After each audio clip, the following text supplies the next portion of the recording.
Bonjour Jacques. Bonjour. On est au sommet où on parle beaucoup de transformation digitale. Il y a une autre transformation qui s'opère dans la société, c'est celle de l'organisation du travail, que tu suis de très près chez Altaïd. Quel est le marqueur de cette transformation que tu ressens le plus fortement et qu'est-ce que ça change pour un cabinet de recrutement comme Altaïd? Alors, déjà, il n'y a pas de transformation digitale sans humain. Et l'humain est vraiment au cœur de la transformation digitale. Une transformation digitale réussie, c'est une prise de conscience au plus haut niveau de l'entreprise qui est portée par le comité de direction de l'entreprise et qui va descendre dans l'entreprise. Et si les RH, les RH au sens large, Oui. les managers, les salariés ne sont pas impliqués dans cette transformation digitale, ça ne fonctionne pas. Donc pour nous, cette prise en compte, elle est essentielle. Et pour un cabinet de recrutement comme Altaïd, où on vient nous chercher pour amener de la technicité, aller chercher des experts, entre guillemets, des gens qui ont déjà mené des transferts digitales ou des experts sur des sujets particuliers.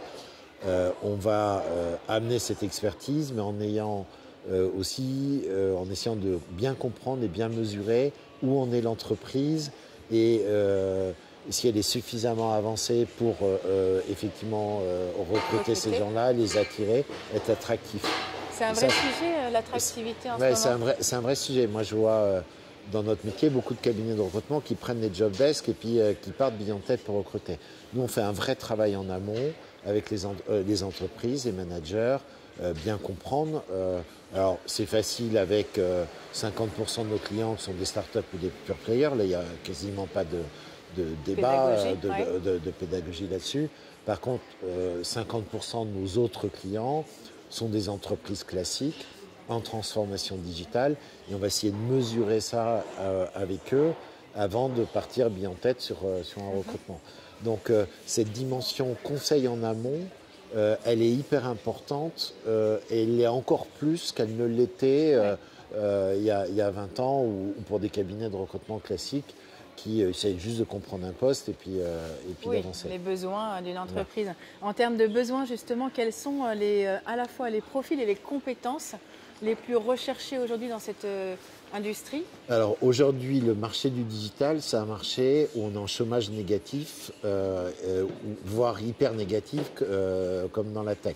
Tous les postes tech sont extrêmement difficiles à trouver, en particulier à Paris, mais ça commence à l'être aussi en province, à droite, à gauche. Nous, chez Altaïd, on intervient, on a des clients en Rhône-Alpes, dans le sud-ouest, en Bretagne, partout. Voilà. C'est en train d'arriver, et ça, les entreprises n'en ont pas vraiment conscience, sur toute la filière du marketing digital. Ouais. Aujourd'hui, les besoins ont tellement explosé partout, même s'il y a plein d'écoles qui se sont créées, il n'y a pas assez de gens pour faire face à la demande aujourd'hui, de gens formés pour faire face à la demande. Donc les entreprises, en 2020, vont être confrontées à ça aussi. Et j'ai un chiffre récent de l'APEC qui dit quelque chose d'extrêmement simple. C'est le recrutement de cadres dans le digital. En 2020, ça va être x2 2019. C'est colossal comme chiffre. D'autant qu'il n'y aura pas forcément plus de clients, enfin de candidats. Non, on ne va pas doubler le nombre de candidats potentiels entre 2019 et 2020. Et on fait quoi? On fait quoi? On est dans la bataille des talents qu'on nous promet depuis 20 ans. On est en plein dedans. Donc les entreprises qui font pas qui mènent pas de réflexion stratégique sur comment elles vont recruter, quelles sont leurs valeurs, qu'est-ce qu'elles mettent en avant, comment elles font du marketing RH autour de ça, marque employeur, etc. Comment elles font du sourcing de candidats, comment elles choisissent leur cabinet de recrutement avec qui elles vont bosser sur certains postes.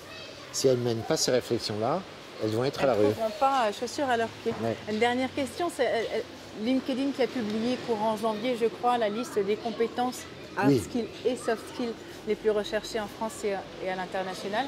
La créativité était en tête de course. Dans les soft skills, la créativité arrive en tête, ce qui est pour moi complètement logique dans le digital parce qu'on est en apprentissage permanent, on essaye des choses nouvelles, des approches nouvelles, que ça soit dans la tech, que ça soit dans le marketing digital ou dans la stratégie, et que ce qui fait la différence, c'est l'humain qu'on met dedans, c'est les dispositifs autour de ses clients. On parle d'expérience client, on parle d'expérience candidat dedans, et ça passe beaucoup par la créativité. Ouais. On le voit, et ça le sera de plus en plus. Et donc côté, les gens qui ont des profils créatifs sont des gens qui ont un bel avenir devant eux, peut-être même plus qu'un dev aujourd'hui. Ça fait plaisir à entendre pour eux. Dernière question, soft skill, justement, selon la même étude, c'est la blockchain qui arrive en tête. On n'a quand même pas l'impression... Hard skill, pardon. Ouais. C'est mon côté soft toujours. Ouais. C'est la blockchain qui arrive en tête. Ça m'a un peu étonnée. Je n'ai pas l'impression que ce soit forcément le cas en France. Alors, ce n'est pas le cas en France. Je crois qu'en France, les hard skills les plus demandés en ce moment, ça tourne autour de la data. Mais la blockchain, on en est encore loin. On en est loin. C'est naissant, on commence à voir des choses, mais ça reste... anecdotique encore. Ça reste complètement anecdotique encore. À suivre donc. Ouais. Merci Jacques. Merci.